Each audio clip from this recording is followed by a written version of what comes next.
Ахмадуудын тэтгэвэр тэтгэмжийг нэмэгдүүлэх, эрүүл мэндийн асрал үйлчилгээг сайжруулах, зээлийн хүүг бууруулах талаар өргөдлийн байнгын хорон дээр бид нар хилцэж байгаа. Ахмадууд маань одоо энэ ордны гадна талд бас 40 гаруй хоног тийм ээ одоо суулц зардал тэмцлээ илэрхийлсэн.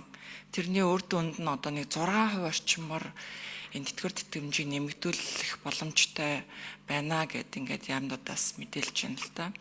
Тэр 6% гэдэг нь өөрөө төсөвдөр 378 орчим тэрбум төгрөгийн ачаалал орж ирэх юм. Хэрэв 8% болох юм бол 844 тэрбум төгрөг. Энэ бол бас тийм юм багаас ачаалал биш л дээ төсөвдөр. Гэхдээ нэгж одоо тэтгэвэр авахч хүн дээр бол энэ их бага тусаад байгаа. Жишээлбэл бүр бага тэтгэвэр авдаг. Жишээлбэл 689 мянган төгрөгийн тэтгэвэр авч байгаа хүнд бол нэг 50 мянган төгрөг нэмэгдэх нь байна л да. Өндөр тэтгэвэр авдаг хүмүүс дээр нь өндөр нэмэгдэх нь. Тэгэхээр ингэж бид нар энэ процентоор нэмж болохгүй байна.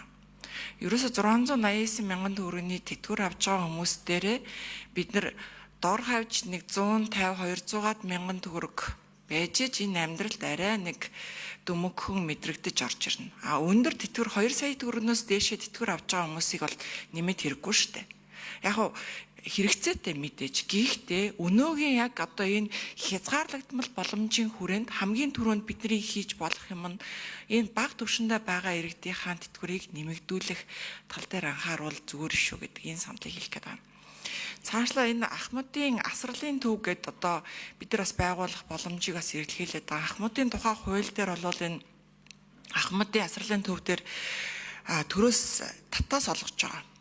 Энийг бас манай энэ төр хувийн хвшил илүү энэ тал дээр ажиллах, нэмэгдүүлэх, энэ төр хувийн хвшлийн хамтын ажиллагааг өсгөх тал дээр энийг одоо хувь компаниудад илүү ойлгуулах, сурчлах, хэлэх тал дээр энэ манай яамдад ажилламаар уул нь энэ бидний хууль дээр бол энэ юм асралын төвүүдийг хувийн компаниуд байгуулах энэ боломж нэгдсэн байгаа юм л та.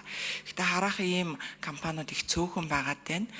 Цаашдаа бол жил болгон төсөв дээр бас энэ Ахмад гэр бүл хөгжлийн төвүүд гэдээ байгуулагдсан байдгийн. Энийг ч гэснээс Ахмадуудын асралын төв болгож хувиргах энэ тал дээр бид нар бас цаашдаа ажиллах хэрэгтэй байна.